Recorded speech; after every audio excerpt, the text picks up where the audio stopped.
at this point in time in the business cycle, you don't know if you're gonna sell internally or to an external party.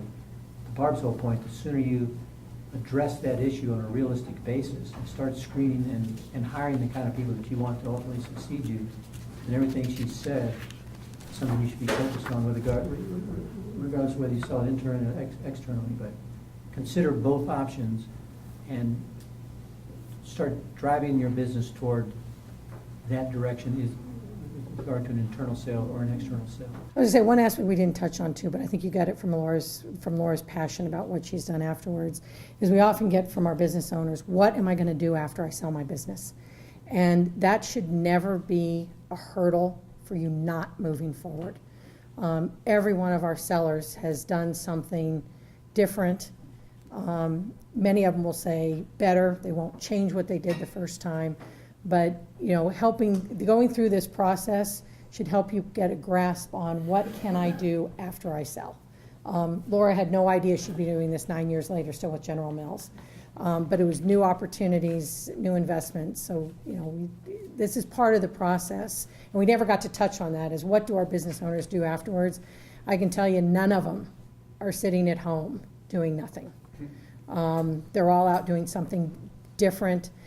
We have some people that are rebuying their companies or buying a new company. We got our serial entrepreneurs. Sold one, buy more. There is plenty to do after you sell your business.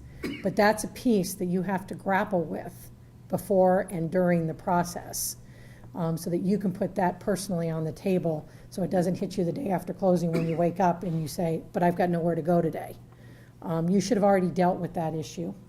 Identify the value drivers, start focusing on the value drivers, start thinking about who the prospective buyers might be. Number 3, run your business every day as if it was for sale, because you're going to get unsolicited letters from people who are wanting to come in and blow your socks off with an outrageous offer. So be prepared, have the company prepared to go at a moment's notice. Lisa just touched on it, don't worry about what you're going to do after the sale. We've done, as I've shared with you, nearly $5 billion worth of transaction. That's a lot of Main Street Colorado businesses, and I've not had one buyer ever come back and say, gee, Ned, I wish you hadn't let me sell my business. So there is life after the sale. Finally, we've promised the book that I'm going to end up doing a lot of personal knocking on your doors with hand deliveries, if and when we ever get the thing back in the publisher. But it was just kind of sort of funny this morning. I was here with, is Don Richard still over here? We were at a meeting this morning, and the speaker was Nicholas Everstead. He's written a book called America's Invisible Crisis, Men Without Work. And it should be, my next book will say Men and Women Without Work, because that's what we do. We take great people who build great businesses, sell them for hopefully obscenely great purchase prices, and you go have to figure out what you want to do for the rest of your lives.